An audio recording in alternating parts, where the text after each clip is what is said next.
Jadi mereka punya kemauan. Makanya tadi kita pengen menyentuh, kita layani dulu lah guru-guru itu. Kita layani dulu semuanya haknya. Tidak ada lagi sekarang, mohon maaf, dulu dalam tanda kutip ya, kalau mau kenaikan pangkat harus, mohon maaf ini ya, harus pakai ini, pakai ini. Sekarang tidak ada lagi seperti itu. Pakai ini mungkin bisa diperjelas, bisa lebih diperjelas kepada.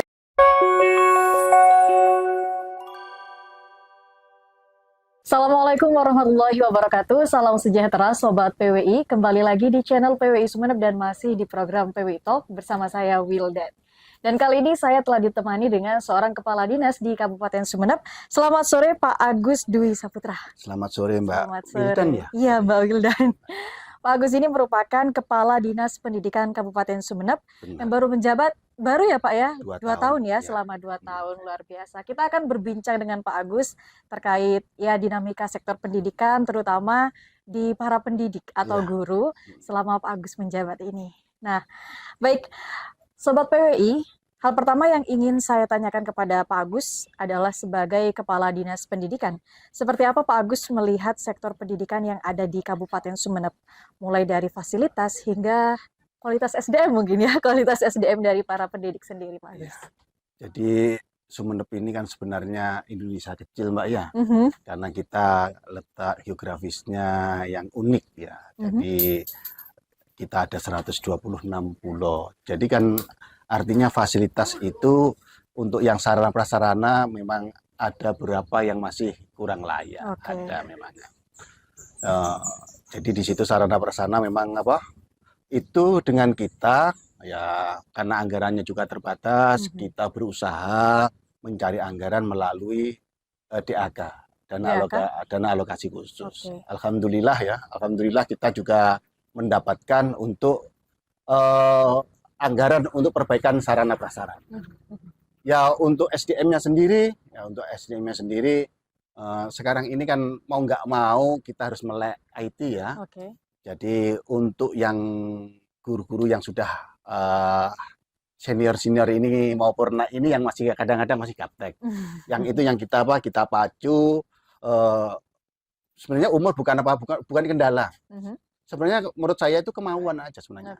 Tapi kadang-kadang beliau-beliau ini sudah, aduh, saya mau pensiun, kadang gitu, udah putus asa kadang-kadang. Berarti masih ada hal-hal yang perlu dibenahi terkait SDM ya Pak Agus.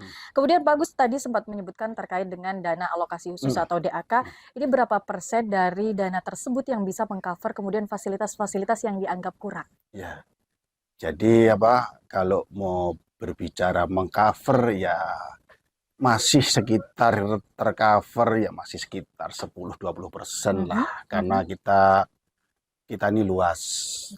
Untuk SD saja kurang lebih untuk satuan pendidikan jumlahnya 650, untuk yang tingkat SMP itu 204.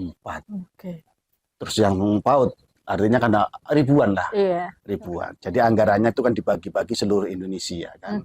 Tapi alhamdulillah kita sudah dapat lumayan, sekitar kurang lebih 50M. 50M ya, 50M dana. Pak Agus, dari banyaknya fasilitas yang mungkin masih perlu pembenahan, ini berarti paling banyak di kepulauan atau di daratan yang belum ya, kalau bicara kepulauan sama daratan, kalau daratan itu kan di 18 kecamatan ya.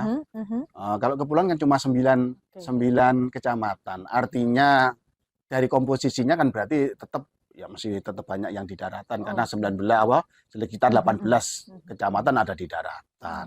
Komposisinya masih banyak di daratan. Berarti DAK pun lebih banyak yang akan mengalir ke fasilitas pendidikan yang di daratan. Artinya begini, DAK ini pusat tuh melihatnya bicara kebutuhan. Artinya mereka akan memotret apa yang dilakukan oleh satuan pendidikan gitu loh. Jadi mereka memotret melalui Dapodik. Jadi bukan karena dinas pendidikan, pengen saya di sini, enggak.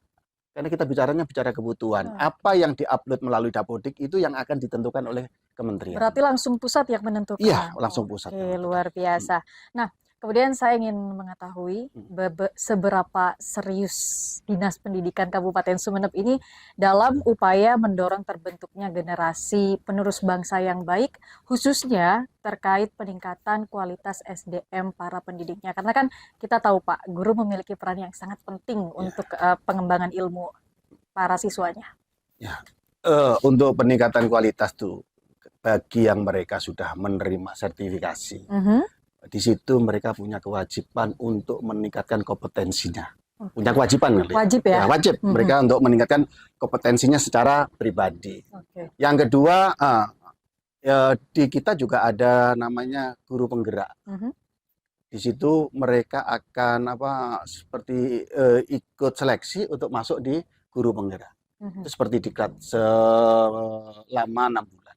Di situ mereka akan ditambah ilmu pengetahuannya, kompetensinya akan selalu ditambah di situ. Itu bagi guru yang sudah mendapatkan sertifikasi? Bukan, kalau itu bebas. Itu bebas, tapi tesnya yang sulit gitu. Sesulit apa Pak Agus? Artinya apa ya? Nah, sebenarnya tidak ada yang sulit kalau kita mau ya. Artinya mereka ini rata-rata, tapi kembali lagi, kebanyakan yang sudah ikut ini mereka yang punya ya jiwa kemauan yang sangat kuat gitu. Makanya kita ini untuk memotivasi teman-teman guru ini, ya kita haknya mereka ini kita utamakan. Seperti kenaikan pangkat, kita permudah, sertifikasi, kita usahakan tepat waktu dan artinya tidak ada persyaratan yang sulit, semua kita permudah dengan harapan kalau dinas sudah bisa melayani para guru, kita pengen menuntut guru itu bisa melayani muridnya dengan baik. Karena yang tadi karena guru ini akan mempersiapkan generasi-generasi penerus, terutama untuk menuju Indonesia Emas di 2045. Bapak, untuk program yang guru pendamping tadi, honorer pun bisa ikut? Guru penggerak. Guru penggerak tadi, honorer bisa Guru penggerak itu kemarin yang masih ada yang ikut, tapi P3K yang kemarin ikut. Artinya di situ memang seleksinya dari pusat. Dari pusat. Ada hal tertentu atau kriteria tertentu yang harus dipenuhi berarti? Ada. Jadi memang saringannya sangat ketat, terus umur juga ada, cuma saya secara spesifik ya. Kurang Oke, Bapak, untuk tahun ini ada anggaran khusus kah dari Disdik terkait upaya peningkatan kapasitas guru itu? Kalau sebenarnya anggaran ada ya, anggaran juga ada. Untuk peningkatan sebenarnya kementerian sudah menyiapkan ada seperti platform Merdeka Mengajar itu sudah ada di Belajar ID. Makanya kemarin kita sebenarnya Kabupaten Sumeneb ini pengguna platform Merdeka Belajar ini yang tertinggi nomor 4 kemarin se-Jawa Timur. Jadi kita dapat penghargaan dari kementerian kemarin. Luar biasa. Jadi teman-teman memang sudah kita dorong, ayo kita itu ada aplikasi dari kementerian, manfaatkan karena di situ tuh ada modul, ada apa sudah. Mereka bisa belajar dari situ ya. Bisa di-spill-kah anggaran untuk tahun ini terkait kapasitas peningkatan itu? Kalau anggaran dari APBD tidak begitu besar ya, sekitar kalau khusus untuk peningkatannya ada sekitar, saya lihat catatannya ya. Itu kalau 2023 itu ada sekitar cuma 400 juta. Tetapi kita kan juga ada seperti insentif untuk guru-guru non ASN, non K2, non P3K itu untuk guru swasta ya. Jadi bukan cuma di bawah naungan Dinas Pendidikan, tetapi mereka yang ber-KTP Sumeneb, biarpun di naungan Kemenak, mereka dapat insentif 1.500.000. Bisa mengajukan ke Disdik? Bisa, asal mereka bukan K2, bukan penerima sertifikasi, bukan P3K, itu bisa. Tetapi karena untuk pemerataan kita bagi, artinya untuk yang tahun kemarin sudah dapat, tahun ini tidak bisa. Artinya ada pemerataan karena jumlahnya penerima itu sekitar 5.055. Untuk pembagiannya ada kriteria tertentu juga? Ya itu pembagiannya? tadi deh, di luar apa? Di luar Luar. K2, di luar penerima sertifikasi, di luar P3K itu. Yang mengusulkan harus dari lembaga pendidikan atau dari Disdik sendiri yang Enggak, survei ke lapangan? yang mengusulkan tetap yang dari apa? Dari guru. Oke. Nanti kita verifikasi di bawah itu. Jadi artinya lembaga-lembaga itu harus bertanggung jawab. Jangan sampai guru itu apa? Bukan di naungnya, tapi Hmm. tetap direkomendasi. Kita Oke. verifikasi. Oke, Pak Agus, kita mau dong di breakdown Hmm. beberapa program dari Disdik ya untuk peningkatan kapasitas para guru ini di Sumeneb apa saja secara nyata nih? Ya, untuk peningkatan SDM ini yang pasti ya, ini sudah yang pasti kita ada diklat kepemimpinan untuk Mhm. kepala sekolah, baik apa manajerial dan kewirausahaan Oke. dan branding sekolah, khususnya untuk guru-guru penggerak. Yang kedua ada penilaian kinerja guru dan kepala sekolah. Mhm. Dan kita juga dan juga kita sudah ada semacam eh, semacam komunitas-komunitas ya yang kita rangkul. Komunitas belajar ini kita rangkul semua. Oke. Jadi memang komunitas-komunitas sangat membantu dalam mewujudkan dan menuju apa artinya kok mutu kualitas pendidikan di Sumeneb ini bisa lebih baik lagi. Mhm. Makanya kita gerakkan komunitas-komunitas seperti itu. Program-program itu sudah keseluruhan terrealisasikan atau mungkin masih ada yang belum? Kalau program yang di yang di DPA ya sudah. Mhm. Artinya kalau program-program di DPA sudah. Tetapi kan di luar DPA kita juga melalui ya tadi lah para komunitas-komunitas kita bergerak. Mhm. Artinya tanpa ada anggaran khusus, kita pun juga bergerak melalui komunitas-komunitas. Oke, luar biasa sekali. Kita kembali ke tadi sempat disebutkan Merdeka Belajar. Pak Agus melihat di Sumeneb ini berapa persen sekolah yang sudah siap untuk menerapkan program Merdeka Belajar, Pak Agus? Jadi untuk apa? Untuk dulu itu Kabupaten Sumeneb pertama kali ada sekolah penggerak namanya sekolah penggerak. Kita ini untuk sekolah penggerak untuk pertama dan kedua ini paling banyak di Jawa Timur. Oke. Paling banyak. Baik tingkat dari PAUD, SD, SMP maupun SMA. Dari sekolah penggerak sebenarnya kan sebagai pionir, itu akan menggedok tularkan kepada sekolah-sekolah yang lainnya. Jadi memang artinya seperti begitu sekolah penggerak ini harus punya binaan seperti itu. Jadi mau nggak mau kita mendorong sekolah yang belum masuk di sekolah penggerak untuk mengikuti ke kurikulum Merdeka Belajar. Dan mereka semuanya berminat? Ya, kalau bilang semuanya belum lah, karena namanya Merdeka Belajar ini tidak memaksa ya. Jadi ini semacam pilihan. Jadi mereka masih diberi pilihan, masih bisa menggunakan kurikulum Kurtilas, kurikulum 13 itu masih bisa. Tapi kalau yang tingkat SD, SMP sudah mulai mengikuti pakai program Merdeka Belajar. Oke, luar biasa sekali ya. Nah, Pak Agus, untuk program-program tadi yang telah dilaksanakan oleh Disdik, ini pemerataannya kepada guru-guru baik yang di daratan ataupun kepulauan seperti apa? Apakah mereka juga dapat kuota yang sama bagi yang ada di kepulauan? Kalau penilaian itu kita datang. Biarpun di masa lembut kita datang. Melalui bidang GTK, teman-teman membagi lah untuk penilaian kinerja guru dan kepala sekolah. Mereka datang ke pulau-pulau. Ya memang sudah menjadi tanggung jawab kita, ya harus berangkat. Jadi tidak ada lagi namanya pulau, daratan tidak ada lagi sudah.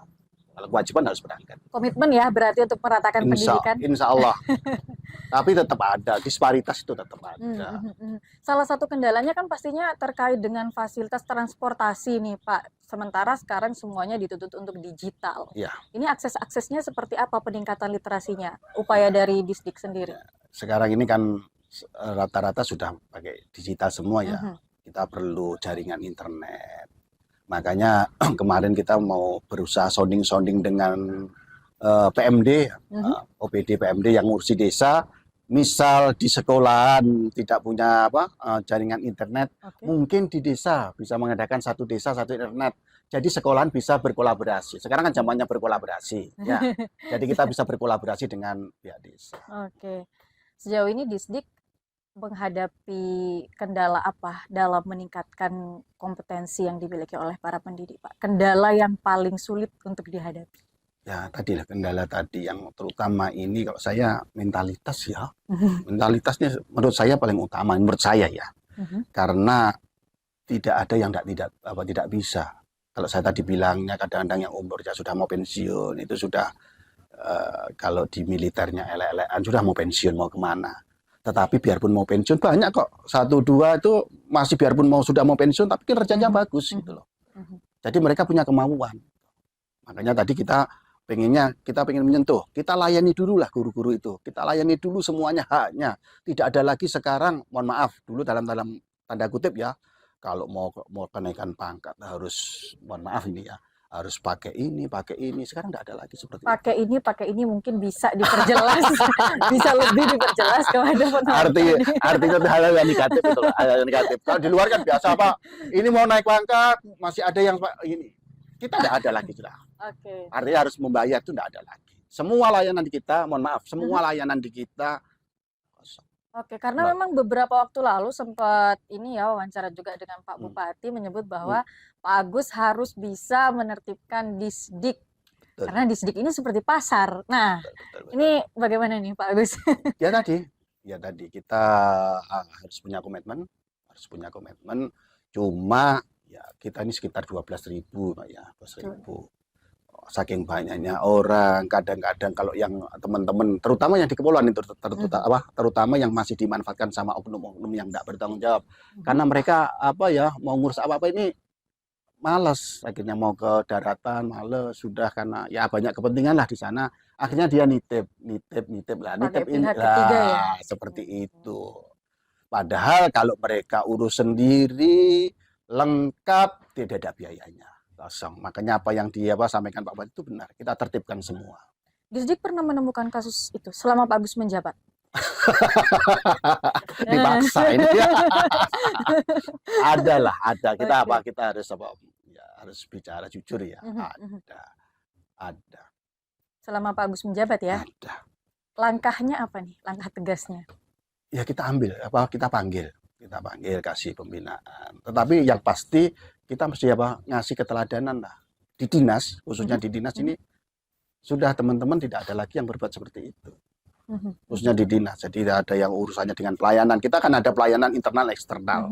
Sudah tidak ada lagi. Misal kalau yang eksternal itu bagi sekolah-sekolah yang di swasta itu minta perpanjangan izin itu sudah tidak ada tidak ada biayanya lagi. Kalau internal kan khusus untuk guru-guru kan ya, itu sudah tidak ada lagi seperti itu.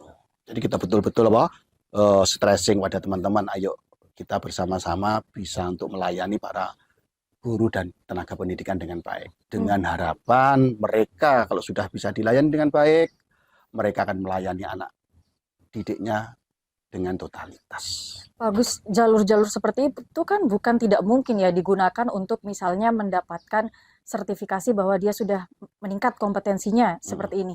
Bagaimana kemudian Disdik menilai bahwa guru-guru yang seperti ini layak untuk diikutkan peningkatan kompetensi? Jadi mereka harus ikut ada uji kompetensi dulu. Tetap pusat akan yang menentukan pusat, bukan kita yang menentukan. Makanya ada persyaratan itu pusat yang menentukan. Data-datanya dari sekolah, lembaga sekolah atau dari Disdik sendiri? Dari Satuan Pendidikan, dari sekolah itu. Jadi mereka betulnya sertifikasi itu betul individu gitu. Individunya yang bersangkutan. Oke, luar biasa ya. Menurut Pak Agus, seberapa berpengaruh sih kualitas dari seorang guru untuk mencetak siswa-siswa berprestasi, Pak Agus? Jadi begini, Mbak ya. Jadi pendidikan ini berhasil dengan baik. Itu ada tiga komponen utama. Pertama, kepala sekolah. Yang kedua, guru. Yang ketiga, orang tua. Jadi kalau kepala sekolah ini dia kan manajerial ya, visi misinya baik, dia bisa membawa gerbong, maksudnya gerbong ini satuan pendidikan ini bisa menggerakkan, dia bisa menggerakkan sekolah untuk peningkatan, bisa mengasih contoh kedisiplinan. Insya Allah di bawahnya akan juga bergerak. Yang pertama kepala sekolah, yang paling utama guru. Guru ini kan yang akan membawa anak itu jadikan apa? Makanya saya selama ini mesti bilang ke teman-teman guru, jadilah guru yang bisa menginspirasi dan menyenangkan gitu. Jadi kalau guru itu bisa menginspirasi dan menyenangkan anak didiknya, nanti ada anak didiknya 20 sampai 30 tahun ingat, aduh saya dulu pernah sama ditegur sama guru ini ya. Oke. Makanya saya terlecut, makanya saya termotivasi. Aha. Yang terakhir orang tua. Jadi anak didik ini mempunyai bakat masing-masing loh. Nggak bisa seperti Mbak Wildan pintar di matematika, belum tentu saya pintar di matematika. Mereka punya bakat sendiri-sendiri gitu loh. Jangan anak didik ini dipaksa. Kadang-kadang anak ini karena dipaksa, akhirnya dia, mohon maaf, depresi, takut nggak sukses. Padahal belum tentu, karena dia punya dari kecil sudah punya bakat untuk berpengusaha. Kan nggak mungkin mau jadi ilmuwan seperti gitu. Makanya di kurikulum Merdeka itu ada kebebasan.